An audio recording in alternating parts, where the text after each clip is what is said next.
살구나무에 살구 기쁨 열리는 시인의 정원, 대추나무에 대추 희망 열리는 풀잎 놀이터, 표광소 시인의 정원.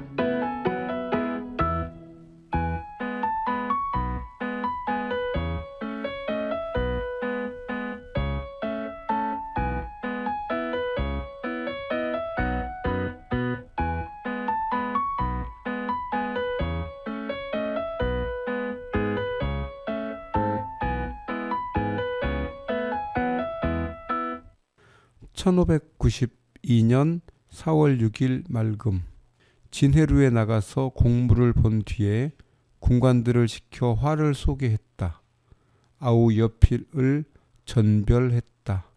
안녕하십니까? 마이 FM 91.3 서대문 공동체 라디오 힐링 충전소에서 시인의 정원을 진행하는 시 쓰는 사람 표광소입니다.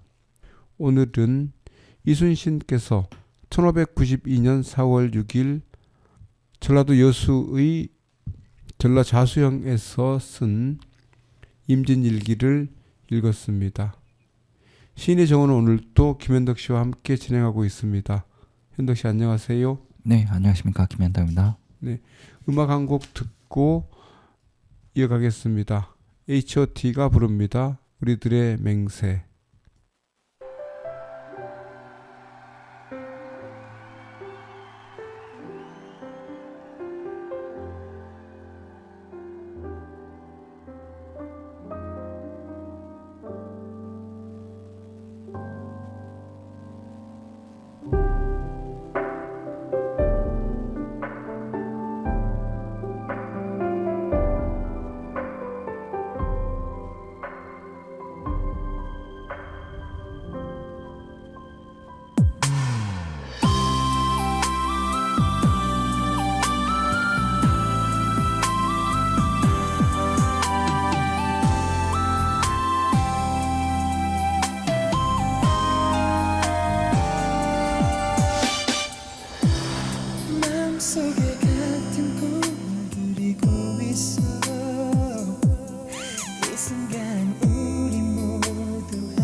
빛의 혁명 183, 12.3 대란의 어둠을 뚫고 물민광장을 밝힌 재헌 활력. 이 책이 2025년 7월 17일에 발행했는데요.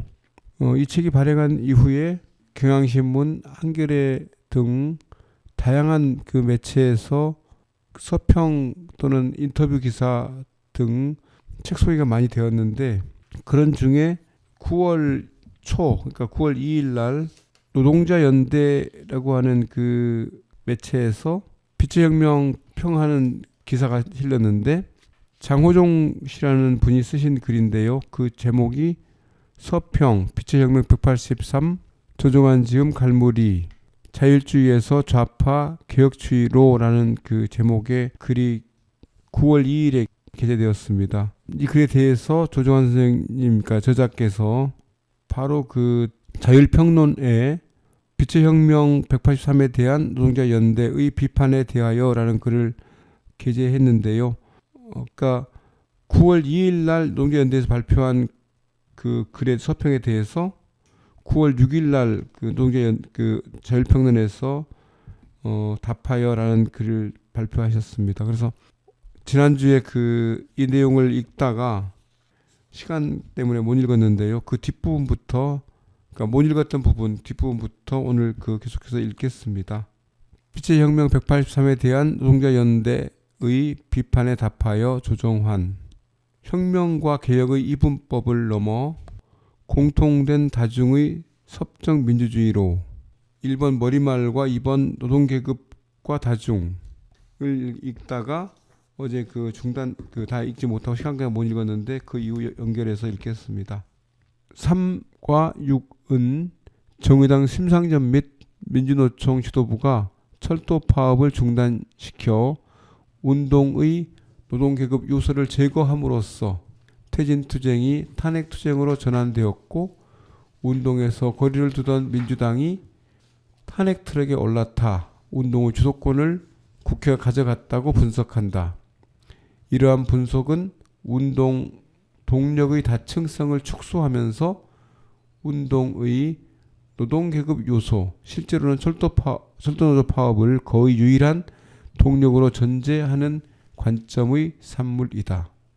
그러나 실제의 박근혜 퇴진운동은 노동자 파업 외에도 청년 학생 시위, 여성 시민사회단체, 지역공동체, 온라인 네트워크 등이 복합적으로 결합한 다중적 성격의 운동이었다. 노조 파업 철회를 운동의 주도권 상실과 동치시키는 것은 운동의 복합적 에너지와 교차적 주체성을 도외시하는 것이다. 민주당이 탄핵 트럭에 올라탄 것은 다중의 압도적 섭정력 때문이었다. 이것을 민주노총으로부터 운동의 주도권을 탈취하려는 민주당의 계략으로 해석하는 것. 민주당은 운동의 주도권을 거리에서 국회로 가져가는 데 성공했다는 현실과 부합하지 않는다. 민주당이 질서 있는 퇴진 등의 궁여지책 주변에서 방황하다가 탄핵 당론으로 이행한 것, 또 민주당 의원만이 아니라 국민의힘 의원 62명이 탄핵 찬성으로 기운 것은 모두 다중의 압도적 섭정력 외에 다른 것으로 설명할 수 없는 것이기 때문이다. 이처럼 다중의 직접 행동과 제도 정치의 섭정, 피섭정 상호작용의 산물인 탄핵을 민주당의 주도권 장악 계략의 결과로 치부하는 것은 노동자연대가 주도력 음모론에 함몰되어 있음을 보여준다. 이러한 주도권 음모론은 도덕주의 정치학에 의해 보완된다. 그것은 노동자연대가 철도 파업 중단을 노동계급 요소의 제거로 규정하면서 민주노총과 정의당 심상정의 결정을 반노동계급적 배신행위로 단정하는 것이다. 이러한 단정은 당시 운동 내부의 전술적 고려 및 선택인 파업 장기화의 한계, 운동의 전선 확대 필요성과 관련된 논쟁적 문제를 충성과 배신의 도식으로 설명하는 도덕주의적 관점이다. 전체적으로 노동자연대는 운동과 제도의 관계를 주도권, 권력을 중심으로 평가하면서 당시 다중, 운동, 조직, 정당 내부의 갈등, 조정, 촉구, 촉발, 영향, 변화 등의 복합적 섭정 과정을 음모론적으로 단순화하고 주관화한다. 그 과정에서 다중은 주도 권력의 들러리로 규정된다. 먼저 노동조합 조직의 들러리로, 그리고 이어서 주도 정당의 들러리로 평가절하되는 것이다. 이것은 정치학에서 다중에 대한 혐오가 표현되는 전형적 방식이다. 3. 헌법. 노동자연대 장호종은 내가 자율주의에서 개혁주의로 변신하는 계기가 윤석열의 폭력적 헌법 파괴에서 주어진다고 본다. 체제를 지키려는 국가의 폭력에 직면하여 운동에 주어지는 선택지는 국가를 개혁할 방법을 찾거나 국가를 전복할 방법을 찾는 것인데, 자율주의자들은 대개 전자를 선택했고 나 역시도 헌법을 폭력으로 파괴하려 한 윤석열의 군사 쿠데타와 구속 후인 2025년 3월 8일 그의 석방 그리고 헌재의 파면 결정이 미뤄지며 각하될 가능성이 제기되는 위기의 상황에서 개혁주의자로 변신한다는 것이다. 전복주의라고 부를 만한 입장에서 개혁주의를 대상화하고 그것을 절망의 정치 철학으로 묘사하기 위해 꾸며낸 것으로 보이는 흥미로운 서사이지만 사실과는 다르다. 내가 아래로부터의 다중 섭정에 의한 개혁의 가능성을 실감한 것은 2024년과 5년의 국가폭력이라는 절망적 위기의 상황이 아니라 2016년에서 7년의 압도적 운동 활력과 희망의 상황에서였다. 2017년에 출간한 절대민주주의에서 나는 탄핵을 통한 대통령 파면을 가져온 다중의 직접적 섭정 행동에 주목하면서 처음으로 직접 민주주의 제도화를 통한 민주주의의 절대화와 섭정의 방향을 제안하기 때문이다. 나의 개혁주의는 공포의 산물이 아니라 희망의 산물로 등장했다. 하지만 빛의 혁명 183에서 다시 서술된 섭정민주주의론이 윤석열의 헌법 파괴에 대한 대응 논리로 제시된다는 것은 사실이다. 노동자연대 장호종이 헌법에 대해 부정적인 관점을 갖고 있다는 점은 앞에서 이미 드러났다. 박근혜 퇴진운동은 정의당 심상정의 기획과는 달리 합헌적 테두리 속에서 머물러서는 안 된다는 생각을 피력한 대목에서이다. 그것은 서평에서 여러 차례 천명되는 것, 즉 국가를 전복하는 것만이 노동계급의 길이다라는 생각의 다른 표현이다. 평자는 자본주의 국가를 계급 지배를 위한 수단으로 본다면서 자본주의 국가는 혁명적 전복을 통해 노동자 국가로 대체되어야 한다고 주장한다. 국가에 대한 전통적 막스주의자들의 태도는 결코 일관되거나 일률적이지 않다. 막스는 1846년 독일 이데올로기에서 국가를 가상적 공동체로 정의했다. 1848년 공산당 선언에서 그는 국가를 부르주아지들의 공동위원회로 규정하고 프롤레타리아의 국가 장악과 민주화를 제안했다. 파리 꼬민 직후에 쓴 공산당 선언 1872년 독일어판 서문에서 그는 프롤레타리아가 기존의 국가기구를 장악해서 그대로 사용할 수는 없다고 말했다. 파리 꼬민 총평의 연설에서 그는 꼬민을 마침내 발견된 프롤레타리아의 정부라고 규정했다. 고타 강령 비판에서 그는 인민의 국가 개념을 비판했다. 프롤레타리아 혁명 이후에도 국가가 지속될 수 있다고 보는 것은 프롤레타리아 해방을 국가의 문제로 환원하는 오류를 범하는 것이라는 이유에서다. 엥겔스는 주지하다시피 국가의 사멸을 주장했다. 레닌은 국가의 사멸 이전에 부르주아 국가기관의 폭력적 폐지가 필요하다고 주장했다. 혁명적 전복을 통한 노동자 국가로의 대체라는 개념은 이들 속에서 찾아지지 않는다. 그러면 그것은 대체 누구의 생각인가? 국가가 계급적 적대의 표현이고 계급 지배의 수단인 한에서 국가 형태가 소멸되어야 한다는 것은 고전 마크스주의자들의 공통된 의견이지만 그들은 노동자 국가를 지향해야 할 목표로 내세우지는 않았다. 막스의 국가 개념과는 반대되는 이 노동자 국가로는 누가 무엇을 위해 사용하는 개념인가? 트로츠키조차도 타락한 노동자 국가를 스탈린주의 국가에 대한 비판 개념으로 제시했을 뿐 노동자 국가를 적극적 대안으로 내세웠다고 보기는 어렵다. 세계혁명 없이는 노동자 국가의 타락은 필연적일 것이기 때문이다. 나는 국가가 계급 지배의 수단으로 나타나는 것도 환상적 공동체로 나타나는 것도 시민사회 내부의 차이와 분열 그리고 적대의 산물이라고 본다. 노동자 연대를 포함하여 노동계급 지배를 향하여 움직이는 여러 당들도 이 분열의 징후이고 증상이다. 그렇기 때문에 다중이 정치적으로 지향해야 할 것은 시민사회 내부의 차이들이 분열을 거쳐 적대로 발전하지 않을 수 있는 비국가적, 비시장적 공통장을 직접적으로 생산하고 구축하는 것이다. 공통장은 차이에서 출발하더라도 그 차이가 다중 역량의 마모와 고갈을 향하지 않고 오히려 상승과 확장으로 향할 수 있게 하는 관계장이자 관계 양식이기 때문이다. 공통장 다중은 바로 그 공통장의 구성력에 기초하여 국가 형태를 섭정할 수 있다.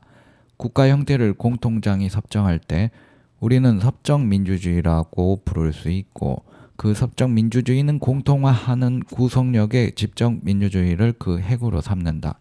직접 민주주의적 섭정의 과정은 연구순환이 아니라 연구혁신의 과정이다.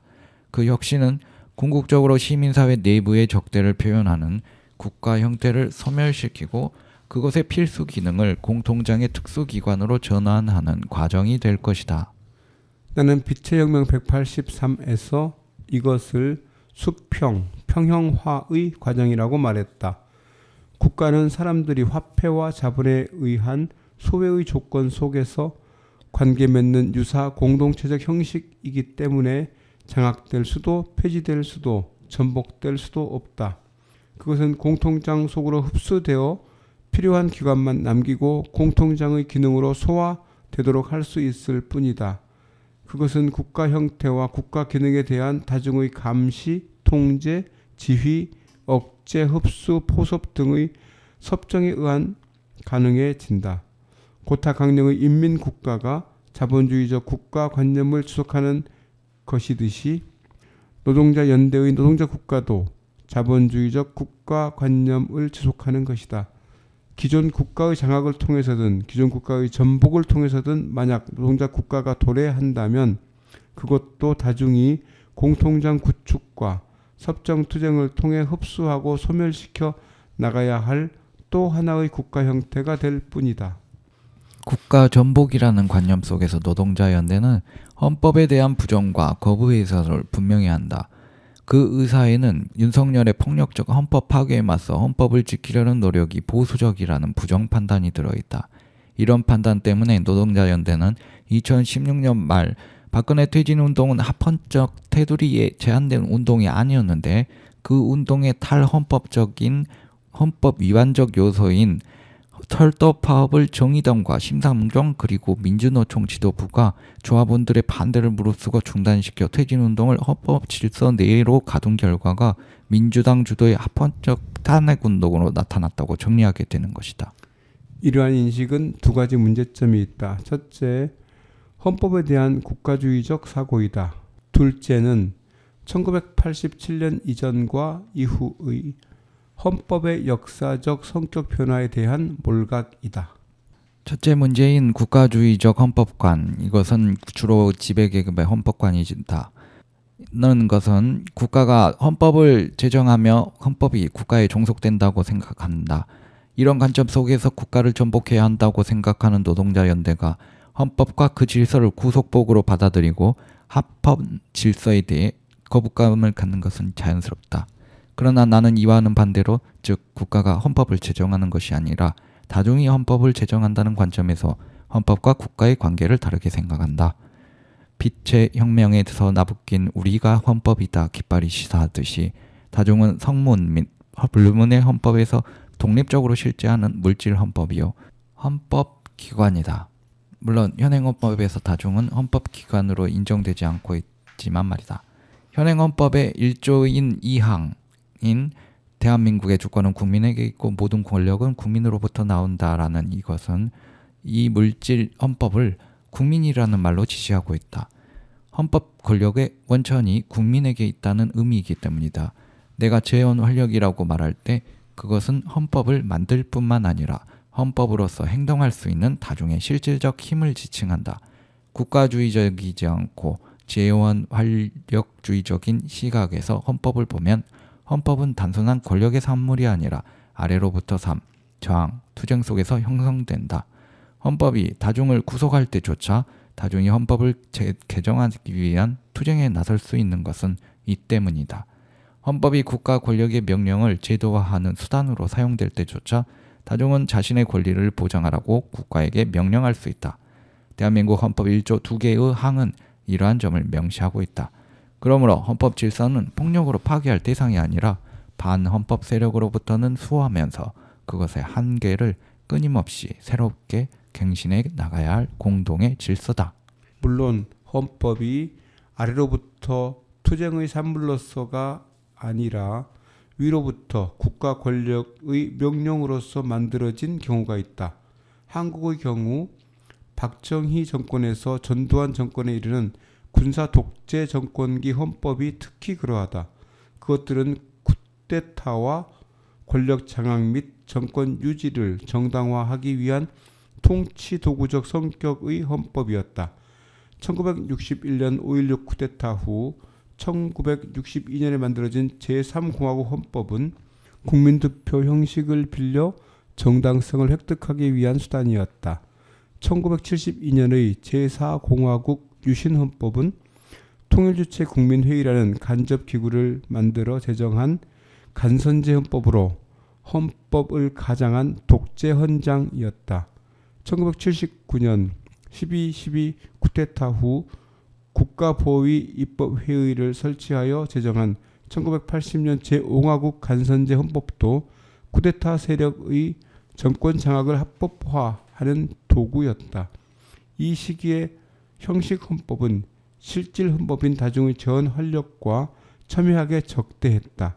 부마 항쟁, 광주 민중항쟁, 1987년 시민항쟁, 1987년 6월 9월의 노동자 항쟁은 이 적대의 표현이다. 이 시기의 재원 활력은 쿠데타 세력이 날조한 형식 헌법을 폐지하고 독재 국가가 참칭한 한편 질서에 힘으로 도전했다. 하지만 재원 활력의 관점에서 보면 이것은 헌법을 없애기 위한 반헌법적 투쟁이 아니라 실질 헌법과 적대하는 형식 헌법을 폐지하고 그것을 실질 헌법에 조응하는 것으로 제정하기 위한 투쟁이었다. 1987년 헌법은 어떤가? 그것은 1987년 시민 노동자 항쟁의 산물로서 출현했다는 점이 결정적으로 다르다. 간선제는 직선제로 되었고 기본권이 강화되었으며 지방자치가 명시되고 헌법재판소가 부활했다. 국가 재건 최고회의나 통일주체 국민회의 같은 비상입법기구 대신 국회의 권한이 강화되었다. 이 여야 합의 개헌안은 1987년 10월 27일 국민투표에 회부되어 93.1%의 찬성으로 통과되었다. 물론 이 헌법이 아래로부터 민중항쟁과 권력 엘리트 사이의 타협과 절충의 산물이라는 점은 부인될 수 없다. 다중의 직접 민주주의적 항쟁 운동이 개헌을 규정했음에도 헌법은 대의민주주의의 틀 속에서 개정되었다. 사회경제적 민주주의는 헌법적 의제로 등장조차 하지 못했다. 이러한 한계는 민주화가 자유화의 수단으로 되어 자본주의의 신자유주의적 발전에 길을 열어준 조건이 되었다. 이 때문에 직접 민주주의와 사회경제적 민주주의의 실현은 다중의 투쟁 과제로 남게 되었다. 그러나 이러한 한계가 현행 헌법을 폐지하거나 파괴해야 할 이유는 될 수 없다. 아래로부터 다중의 공통장 구축과 다양한 투쟁 그리고 법적 민주주의를 통해 해결 가능한 과제이기 때문이다. 또 폭력적 방식을 사용해서라도 현행 헌법을 1987년 항쟁 이전의 것으로 되돌리려는 극우 세력이 바로하고 있는 현실을 고려해야 한다. 이 현실 때문에 개헌의 과제는 호헌의 과제와 동시적으로 주어지고 있다. 좀 더 구체적으로 표현하면 직접 민주주의와 사회 경제적 민주주의를 향한 개헌이 대의 민주주의를 실효적으로 존속시킬 수 있는 유일한 경로로 주어지고 있다고 할 수 있을 것이다. 개혁과 혁명의 경계가 모호해지고 양자가 상호적으로 된 것은 이상에서 서술한 여러 상황 변화 때문이다. 이런 상황에서 노동자연대는 국가를 전복하는 비합헌, 즉 위헌의 경로를 반개혁주의적 혁명의 경로로 제시한다. 헌법 1조가 압도적 다수의 운동과 투쟁을 이끄는 강령으로 기능하는 연속적 촛불혁명의 상황 속에서 비합헌적 경로만이 유효하다고 주장한다. 이런 관념 때문에 합헌적 탄핵은 대의 기관에 대한 다중섭정의 사례가 아니라 노동운동이 국회의 주도권을 빼앗긴 사례라 생각하게 된다. 압도적 다중의 의지 밖에서 그 위에서 그것에 대항하여 제기되는 이 전복과 혁명의 정체가 대체 무엇일까? 나는 이것이 세상을 바꾸려는 선의에 의해 추동되고 있다고 생각한다. 하지만 그것은 일부의 사람들을 특권적 지위에 올려놓을 수 있을지 모르지만 세상을 좋은 방향으로 바꿀 수는 없을 것이다. 그것이 노동자 계급의 의지를 결집시킬 수 있다 할지라도 광범위한 프롤레타리아 다중의 의지와는 배치될 것이다. 혁명의 이름으로 시작되지만 결국은 일종의 쿠데타로 귀결되고 말 것이다. 다중의 직접 민주주의 없는 사회주의의 역사는 우리에게 이러한 사실을 사례로서 뚜렷이 보여주었고 또 남겨주었다. 그런데도 노동자연대는 직접 민주주의를 자율주의와 개혁주의를 절충하기 위한 시도에 지나지 않는 것으로 평가절하하며 직접 민주주의 개헌, 국민발언권, 국민소환권, 국민거부권, 국민투표권이 이루어진다고 한들 자본주의 권력을 다중이 통제할 수 있을까 회의한다. 그리고 그 이유를 국가 권력의 핵심부는 선출되지도 않고 자본가들의 경제 권력은 통제의 대상으로 고려되지도 않는 것에서 찾는다. 직접 민주주의 개헌과 제도화가 만능 열쇠일 수 없음은 물론이다. 하지만 제시된 사유가 직접 민주주의의 개헌을 회의하거나 평가절하해야 할 이유가 될 수는 없다. 우선 직접 민주주의적 섭정은 국가 권력 전체에 대한 섭정을 꾀하는 것이지 선출직 권력만을 대상으로 하는 것이 결코 아니다. 또 자본가들의 경제 권력은 결코 국가 권력으로부터 독립적이지 않다. 권력의 시장 이양을 기치로 내걸고 등장했던 신자유주의조차도 강한 국가 권력 없이는 단 한순간도 유지될 수 없는 체제임이 드러났다. 한 측면에서 오늘날의 극우화는 신자유주의의 이 비밀을 사실로서 인정하고 입법화, 제도화, 극단화하려는 시도의 다름 아니다. 나는 무엇보다도 존재들 사이의 자본주의적 상품 관계를 공통관계로 전환시키는 것이 직접 민주주의의 제도화보다 근본적이라고 생각하지만 직접 민주주의에서 자본가들의 경제 권력은 통제의 대상으로 고려되지도 않는다는 생각은 사실과 다름을 강조하고 싶다. 좌파가 역사적 사회주의 교훈을 되새긴다면 사회주의와 대의 민주주의의 관계를 토론의 중심으로 가져갔던 서구 제2 인터내셔널 정당들의 경험과 고민을 넘어 이제 사회주의와 직접 민주주의의 관계를 토론의 중심으로 가져와야 할 것이다. 음악 한 곡 듣겠습니다. H.O.T가 부릅니다. 투지.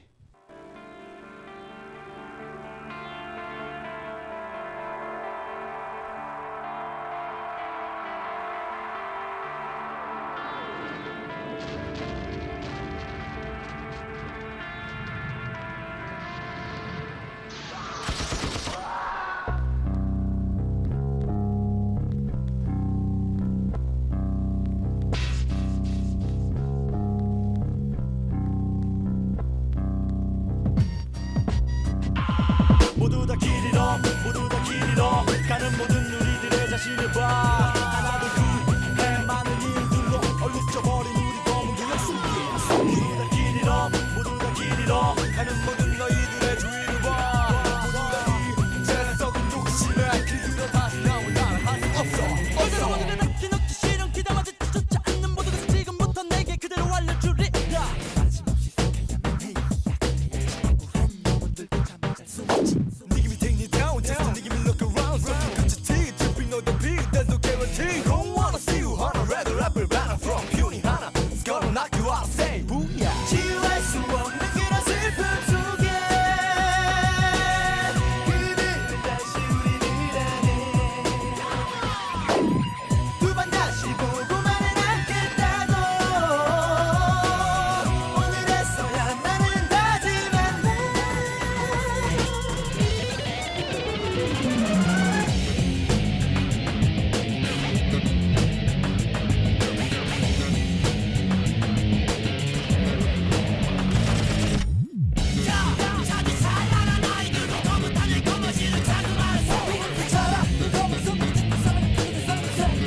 4. 개혁과 혁명, 국가 중심주의를 넘어 노동자연대 장호정은 내가 녹색당에 입당하고 사회대전환 연대회의 선거인단으로 참가한 것 등을 정치적 노선 전환으로 보면서 그것을 자율주의에서 좌파 개혁주의로의 전환의 한 사례로 들고 싶어한다. 스페인의 포데모스나 그리스의 시리자, 영국의 제러미 코빈, 미국의 버니 샌더스 같은 개혁주의로의 전환과 실패의 동료로서 혁명에 대한 배신의 한 사례로 삼고 싶어한다.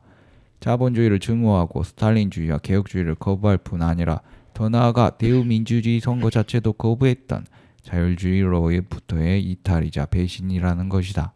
내가 이전에 대의 민주주의나 개혁주의를 거부한 것은 아니지만 그것들을 정치적으로 유의미한 장으로 파악하지 않았던 것은 사실이다. 나는 늘 선거에 참여했고 가급적이면 더 개혁적인 정당들에 투표했지만 그 투표 행동이 삶과 사회의 어떤 실질적 변화를 가져오리라고 기대하지는 않았다. 2016년 이후에 나의 관점 변화는 다중이 직접 행동과 직접 민주주의를 통해 삶과 사회에 실질적 변화를 가져올 수 있는 방향으로 대의 권력에 개입하여 섭정한 사례를 통해 이러한 섭정의 틈새나 경로를 발견하는 것 이상도 이하도 아니다. 박근혜 탄핵과 파면은 대의나 개혁 자체를 다르게 보는 것이 아니라 다중과 대의, 다중과 개혁의 관계를 다르게 보게 한 것이다. 이때부터 나는 대의장이나 개혁장을 다중에게 강요되는 수동적 장이 아니라 다중이 개입할 수 있는 능동적 장으로 보기 시작했다. 노동자연대 장호정은 서구의 새로운 정당적 실험들을 실패한 개혁주의로 단정한 후에 개혁주의의 배신이 노동자, 청년의 환멸과 사기절을 낳고 결국 극우 파시스트를 급부상하게 만든 책임주체라고 주장하기에 이른다. 나아가 노동자연대 장호정은 내가 상이한 계급 간 협력을 유지하기 위해 자본가들과 중간계급을 놀라게 할 수 있는 노동자 대중행동을 자제시켜야 한다는 논리가 작동하는 민중전선을 지지했다고 주장한다. 여기에 민중전선 지지는 노동계급의 자주적 행동이야말로 쿠데타와 극우의 부상에 맞설 수 있는 가장 강력한 수단인데 그것을 저지함으로써 결국 내란과 극우를 강화시킨다는 비난도 뒤따른다. 기존의 대의제 국가를 전복하는 비합헌적 혁명을 갈망하는 뜨거운 심장이 섭정민주주의라는 이름으로 내가 내놓은 섭정적 개혁 방향이 미덥지 않고 성에 차지 않을 수는 있겠다. 하지만 그것이 다중의 세계사적 필요라면 어떻게 할 것인가? 개혁의 필요가 논쟁적으로 제기되었던 것은 1800년대 말 제2인터내셔널, 특히 독일 사회주의 민주당에서였다. 이것은 주체적으로는 파리 꼬민의 패배, 객관적으로는 서구 자본주의의 제국주의적 전환이라는 조건에서였다. 20세기 초 우리는 베르슈타인 우파만이 아니라 중도파 카우츠키까지 가세한 개혁주의의 사회 애국주의적 전환에 맞서서 러시아에서 혁명주의적 볼셰비키의 무장봉기가 성공했던 것을 알고 있다. 하지만 그것의 결과는 무엇이었는가? 볼셰비키당 주도의 무장봉기는 승리했음에도 불구하고 결국 당 관료 지배의 국가 자본주의로 귀착되었다. 레닌이 더 오래 살았다면, 스탈린이 아니라 트로츠키가 후계자였다면, 독일 혁명이 성공했다면 등등의 가정법은 이 엄연한 역사적 사실 앞에서 무력하다. 결론은 개혁주의도 혁명주의도 프롤레타리아트를 해방시키는 데 실효를 거두지 못했다는 것이다. 즉 개혁주의인가 혁명주의인가가 프롤레타리아트 해방의 핵심 쟁점이 아니라는 것이다. 우리는 이후 한 번의 순환을 더 겪었다. 유럽에서 대전 후에 개혁주의 지배가 오래 지속된 후 68혁명은 이에 대해 도전했다. 자율주의 운동은 이 순환의 일부이다. 그것은 노동 거부, 국가, 당, 노조와 같은 대의 조직으로서의 독립, 자본 순환에 맞서는 투쟁의 순환을 주장했다. 68혁명, 1980년 광주 민중항쟁, 1994년 사파티스타 봉기, 2000년 아르헨티나 실업자 투쟁, 2008년 한국의 촛불항쟁, 2011년 전지구적 반란, 2012년 캐나다 빨간 네모 학생 투쟁, 2013년 터키 계지 공원 점거, 2014년 홍콩 우산 혁명, 2014년 한국 세월호 진실 규명과 기억 애도 투쟁, 2016년, 2017년 한국 촛불 항쟁, 2019년 홍콩 반송환법 투쟁, 2019년 기후 파업 멸종 저항, 2020년 미국 흑인 생명이 중요하다 투쟁, 2021년 미얀마 봉기, 2022년 이란 여성혁명, 2022년 전지구적 기후 파업, 2023년 프랑스 정년 연장 반대 시위, 2024년 5년 한국 빛의 혁명 등은 이 순환의 궤적들이다. 이 중에서도 한국의 2016년 촛불혁명과 2024년부터 5년 사이의 빛의 혁명은 탄핵과 파면으로 대의정권을 교체한 사례이다. 나는 절대민주주의와 빛의 혁명 183을 통해 다중의 직접 공통장에 기초한 섭정의 사례로 독해했다. 이 사례에서 혁명과 개혁은 결코 분리될 수 없는 것으로 얽혀 있으며 사건은 혁명주의와 개혁주의 어느 일방으로 이념화할 수 없는 복합 양상으로 나타났다. 개혁주의의 배신이라는 비난은 혁명주의로 자신을 이념화함으로써 조직을 유지할 수 있는 세력의 조바심과 단순화의 표현 이상이 아니다. 역사적으로 혁명주의와 개혁주의는 국가중심주의의 변종들이다. 혁명주의는 국가 권력을 장악하거나 파괴하려 했으며 개혁주의는 국가 권력을 수선하려 했다. 이 두 가지는 국가를 싸고 도는 정치학적 위성이다. 이에 반해 자율주의는 국가 권력에서 독립한 위치에서 자기 가치화, 자기 조직화, 자기 공통화를 추구한다. 섭정은 이 자기 가치화, 자기 조직화, 자기 공통화의 힘에 기초하여 국가 권력을 섭정하는 힘으로 그 힘을 배치하는 전술이다. 전략적 힘은 공통화로부터 오며 그 힘으로 국가를 지속적으로 얇게 낮게 수평화하는 전술이 섭정이다.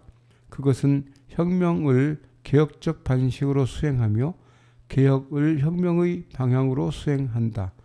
혁명주의인가 개혁주의인가의 이분법과 양자택일주의는 다중을 국가중심주의적 사고 속에 가둔다. 국가인가 공통장인가는 이 이분법적 질문보다 훨씬 근본적일 뿐만 아니라 다중에게 이 국가중심의 순환적 사고 외부에서 자기 공통장들에서 시작하도록 요구한다. 노래 한 곡 듣겠습니다. H.O.T가 부릅니다. 포연가.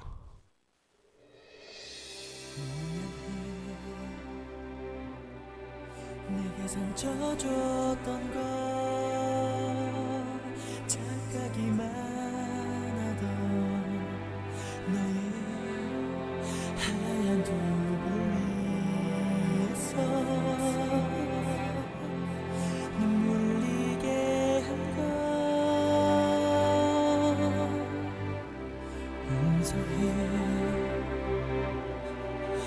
용서해야만 해요. 그대 떠나가는 게 나는 너무 두려웠기에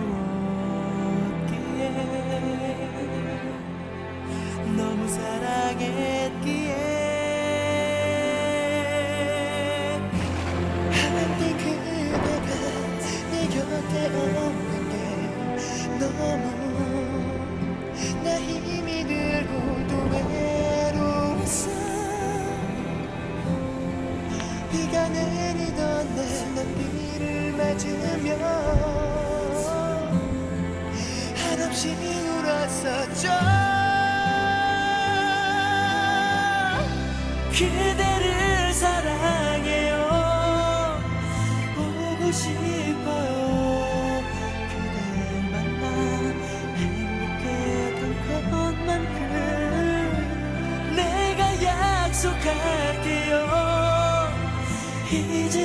다시는 힘들지도 슬프지도 않을 거예요. 꼭 돌아와줘요. 미안해요. 정말 미안해요. 그리고 사랑해요. 제가 이 노래 몇 번이나 부르는지 몰라요. 자꾸 눈물이 나서. 오늘 그대가 너무 보고 싶어. 나의 손에 너의 사진을 꼭 쥐고 너의 얼굴 위에 눈물이 내려와. 이제 너도 울어요. 그대를 사랑해요. 보고 싶어요. 그댈 만나 행복했던 건 딱 그. 내가 약속할게요. 이제 다시는 힘들지도 슬프지도 않을 거예요.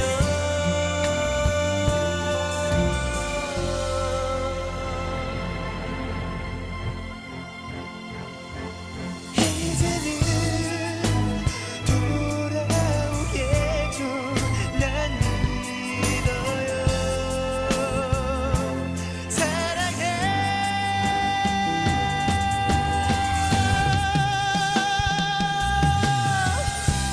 한 번만 단 한 번만 날 안아주세요. 그대 우리 이후로 다시 울지 않을게요. 나에게는 마지막 사랑이에요. 그대 다시 잃지 않도록 기도해요.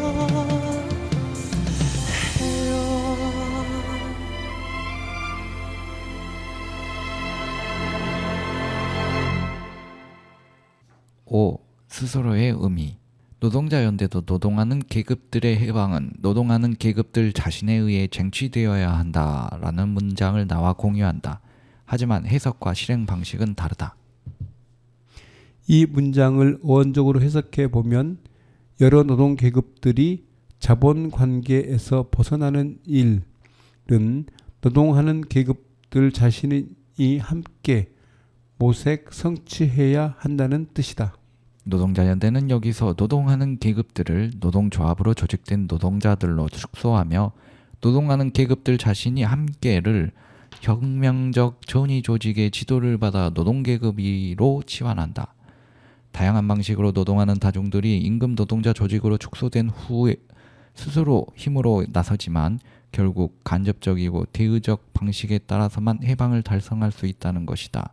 이 과정에는 노동하는 계급들이 함께 수행해야 할 질문과 모색이 없고 혁명 조직에서 위로부터 주어지는 답이 있을 뿐이다. 그 답에서 벗어나는 것에 대해서는 대부분 노동계급에 대한 배신이라는 딱지가 붙는다.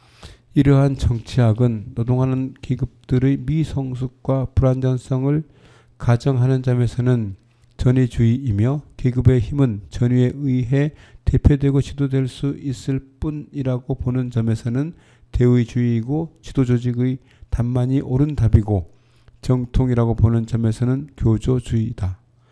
이 삼위일체 속에서 노동하는 계급들이 자기 해방은 대리주의적 타율의 논리와 메커니즘에 갇혀 영구히 유예될 수밖에 없다.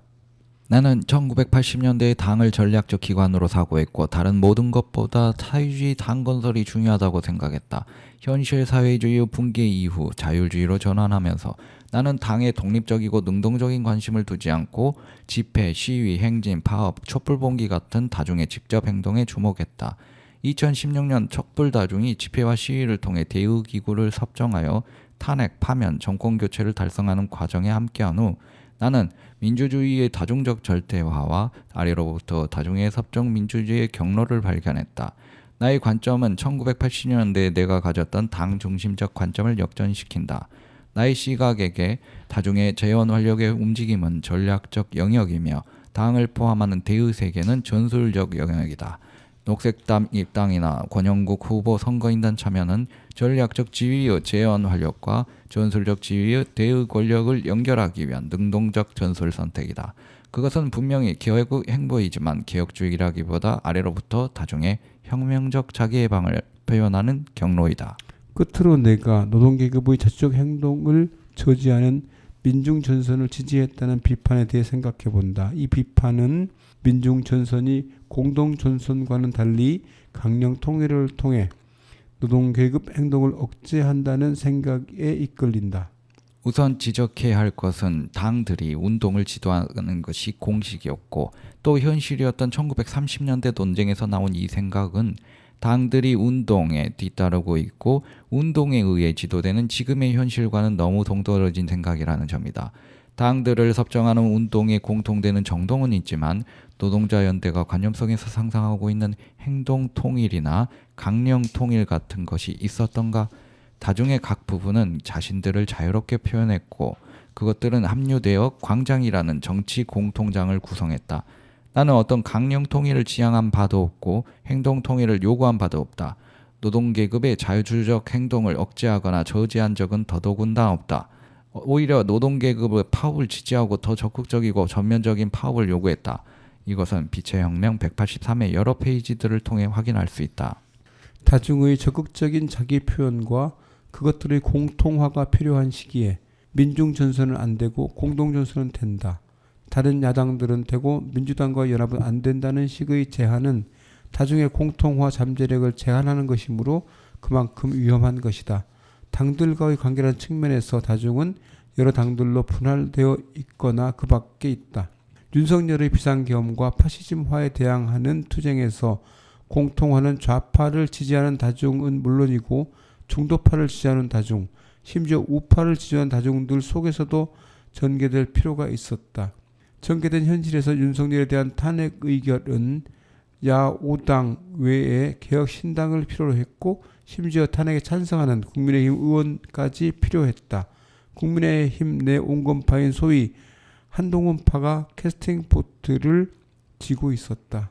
물론 탄핵이라는 절차는 운동을 압류하기 위한 민주당의 기획일 뿐 합헌을 넘는 퇴진투쟁만이 답이 없다고 생각하면서 노동자연대의 지도를 따르는 민주노총이 압도적 민중의 선두에서 투쟁을 이끌어 그 힘에 압도된 윤석열이 자진 사퇴하고 용산 대통령실을 노동자와 민중이 점거한 후 임시정부를 선포하고 노동자와 국가의 권력으로 생산수단 국유화와 사회화를 전진시키는 꿈을 꿀 자유는 누구에게나 있다. 그러나 그것이 비상 입법기구의 창설과 좌파 수거 및 파시어 독재의 현실화를 방조하면서 우리를 정치적 시공창으로 몰아넣게 될 꿈꾸기라면 어떨까? 나는 1990년 10월 30일 산호맹 사건으로 전국 지명 수배를 당해 쫓기는 상황에서 국제사회주의 IS 조직의 팜플렛들을 접했고 IS 팜플렛 외에 당시까지 출간된 거의 전호를 찾아 읽었다.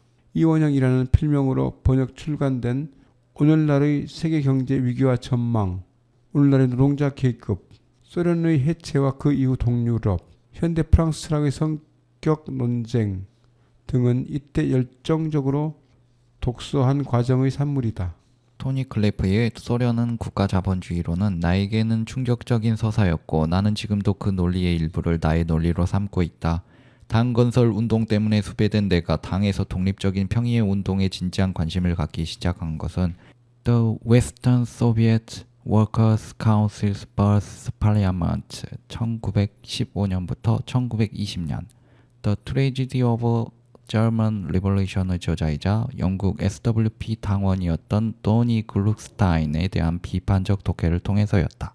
이탈리아 자율주의 운동에 대한 관심과 나의 자율주의적 전환은 그것의 연속이었다. 6. 맺은 말. 나의 이 글은 이런 의미에서 과거의 나에게 보내는 지금의 나의 편지이기도 하다. 이론의 재구성과 진화가 배신이라면 혁명의 세계사는 영구적인 배신의 역사다. 질 둘레즈가 말하듯이 철학은 언제나 어떤 전통에 대한 배신을 통해 새롭게 시작되며 충성보다 더 창조적이다. 그것은 새로운 세계를 여는 차이와 탈주선을 만들어내는 행위이기 때문이다.